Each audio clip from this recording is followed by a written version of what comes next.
Today I'll be going over two different methods that you guys can be using to complete Season 5 of Team Affinity very quickly. And what's nice about Season 5 Team Affinity is that we actually have more than one really good way of being able to complete Team Affinity quickly.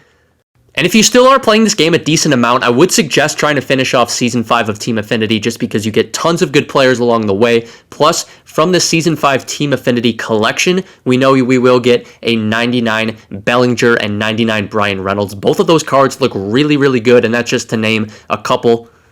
And make sure you guys do hit that like button and subscribe to the channel. I would appreciate that a lot. But let's go ahead and jump into it. So I would start off, like I said, I'm going to go over two different methods, and I would start both of these methods off the same way. First of all, by doing the exchanges. I would do the exchanges right away if you're going to do them, just because you get progress right away, helping you get unlock some players from the Team Affinity programs here. And then, yeah, and you can do, you don't have to do all of them. Just do 1, 2, whatever you want to do. It depends how many stubs and cards you have, really. But I would move on to the Showdown. Important thing to note with the Showdown.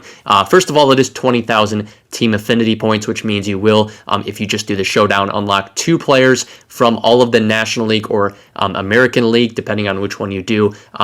Each division's reward path here, because you will get up to 20,000, right? So you'll get 2 of those, but there is only 2 showdowns this Team Affinity Season 5, which is really nice compared to how it was before when it was 3. But then, and the same for Conquest, right? So it is 30,000 this time, Team Affinity points, which I would do after the Showdown, using some of the players you get from, the progress you make with exchanges and Showdown. And yeah, Conquest 2, only 2 Conquest maps this Team Affinity compared to the other seasons where it was 3. So once Showdown and Conquest are done, you can then move into the first method I'm going to talk about, which if you guys want to play online, this is what it is. It's all online grinding towards Team Affinity, and you can actually, it's worth it this time around. So there are this mission right here, which is repeatable, tally 10 innings pitched, just online basically, and what you get is a voucher for doing that every single time. And it's basically the same thing as a mini season voucher, right? That you exchange for 4,000 Team Affinity points. And yeah, all you need to do, 10 innings pitched, super, super easy right there. And you can do it on any online mode. But obviously it would have to be like ranked or events though. And events, I'm not sure if the next event is going to include these finest players or not. We'll just have to see about that. So ranked might be your only bet on this one, unless the next event, like I said, does include some of these finest players, because the current one does, but it's ending. It's a short event, which I'm a little bit surprised by, but that is ending soon. So ranked might be your best bet with that. And then make sure you guys are, obviously stacking your teams in these online games with players that you pick up from the Team Affinity reward path.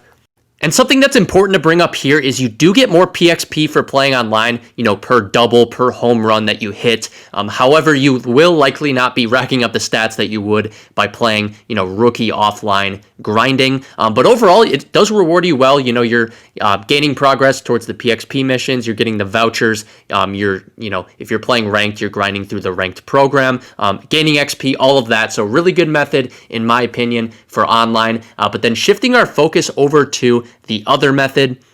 And the other method is what I suggest you guys do with offline grinding if you choose to go that route.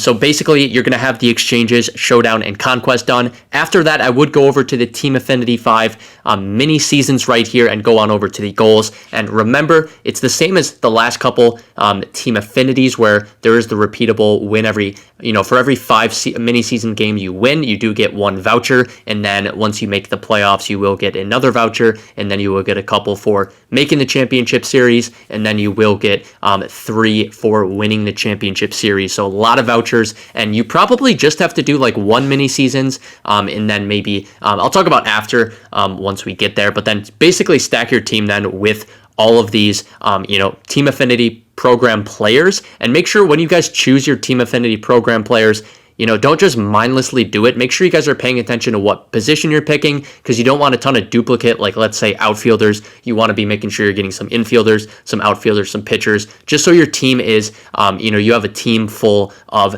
Team Affinity players and you're not just picking a bunch of duplicates. And once you're done with one mini seasons, you will still need a little bit more progress in all these Team Affinity programs. So you could start another mini seasons, play part of that, all of that, or you could, grind some conquest maps, or you can finish it up just by grinding CPU, play versus CPU games. And this can get mission PXP very, very quickly. This might be the quickest way to do it just because you can use custom stadiums. So what you want to do when you go in here, be the home team. So then you can pick your custom stadium, and then you want to pick the custom stadium with like max elevation, super short walls, and so you're hitting lots of extra base hits, home runs, and piling up that PXP super quickly. And I would every time pick your 5th starting pitcher, so then you guys go against the other team's 5th and worst starting pitcher. Also pick a really bad team to go against, just so you can demolish that team and pick up as many, home runs and all that as possible. And you also can quit partway through. Let's play it's a 9-inning game, but you can play 5 innings, 6 innings, and then just quit out and still get all of that PXP to count, which is super nice.